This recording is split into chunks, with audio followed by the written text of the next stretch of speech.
Good day sa atong tanan. My name is Catherine Tagayon. No, just call me Cathy. Right beside me is my husband. We are 20 years in marriage and we have 2 kids. No, boy 20 and girl is 17. I am a real estate salesperson agent and a life insurance financial advisor. My life before is wala lang, okay lang. Feeling walay sala, kanang self-righteous and allergic to ko about God. No, up until naka-feel ko depression, anxiety, no, panic attack. Kana ganing dili nakakasabot sa imong ginabati, and the reason behind kay nakautang ko mga around 1.2 million. By the way, naka-business ko way back 2010. Kami jud duha sa akong bana no, naka-open mig store no di sa 168 Chinatown Uyanggurin. Okay ang dagan but kaning nagbuot-buot ko dili patudlo, even dili maminaw, especially sa akong bana. No, wala jud koy wisdom na mo submit. Kahilason lagi, feeling kabalo na. No, gipang-oferan kog assume og mga tindahan no dito sa Uyanggurin, and actually dili jud mo sugot akong bana. But ako pinasikrito no, akong gipang-assume no tulo ka store. So bali 4 na ka store. No, mao jud tong hinungdan no na nakautang ko ato na amount. Mao to ang hinungdan sa akong depression, grabe. But prior di ay katong naka-business ko, naga-join ako og D-group. And sige sila invite jud sa ako about aning restoration weekend. Yes, yes ko but half-hearted. Mao to, tung wala na ako kasabot sa akong gibati, ako na jud ang niduol, no, ni join aning restoration weekend. And wala ko nagmahay kay grabe na restore jud ko no, especially katong na-reveal sa kuha ang power sa cross no, kung giunsa di ay ta gibayran or gi-redeem ni Lord, mao gisurrender jud nako ang tanan-tanan. No, anak ko Lord, ikaw na jud ang bahala no, come what may. Kani ganing wala na kay reservation no sa imuhang kaugalingon no, na ana nang kanaging humble or humility. No, yes, katong napangutangan nako, syempre masuko sila no, mainsulto ka, pero grabe jud ang humility kay syempre nakautang man ka, no, consequences jud na nimo og ako jud nang atubangon. No, praise God no, gianay lang jud ni Lord ang tanan ug nabayran ra jud ang mga utang hantod ro no, friend gihapon mi atong akong mga nautangan. No, pag si Lord jud ang mag-move no, amazing jud kaayo.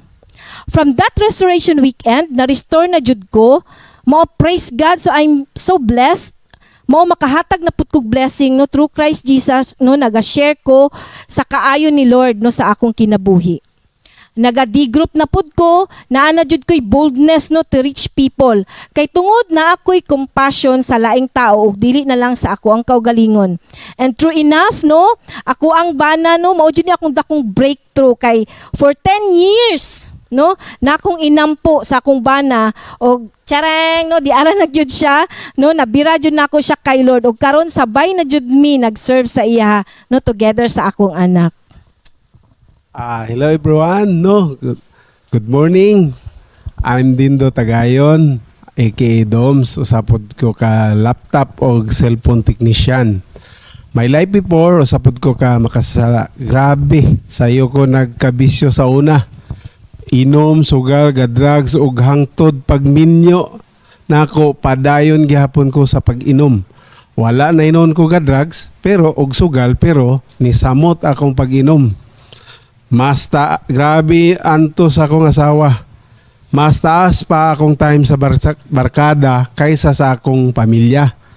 Then nauna akong asawa pagduol sa Ginoo, ginaampo ko niya nga mabag-o pero wala gihapon ko naga-response. Naay mga times nga naay meeting akong asawa or na siya discipleship, mo po na akong time nga mag-discipleship ko sa akong kawan kay naman siya murag free time man to no. Og kung musundo ko sa iya didto ko sa layo nga igo ra na ako siya makita ana ba. So kay dili man ko gusto nga i-invite until such time nga na-reach out ko sa DRD. Before, nahinumduman yun ako nga kung mustorya kong motor, bahin sa motor, dili siya musugot. Tingal lang ko one day, gusto na siya mukuha kong motor. Kadto di ay kay para makasabay mig rides ba.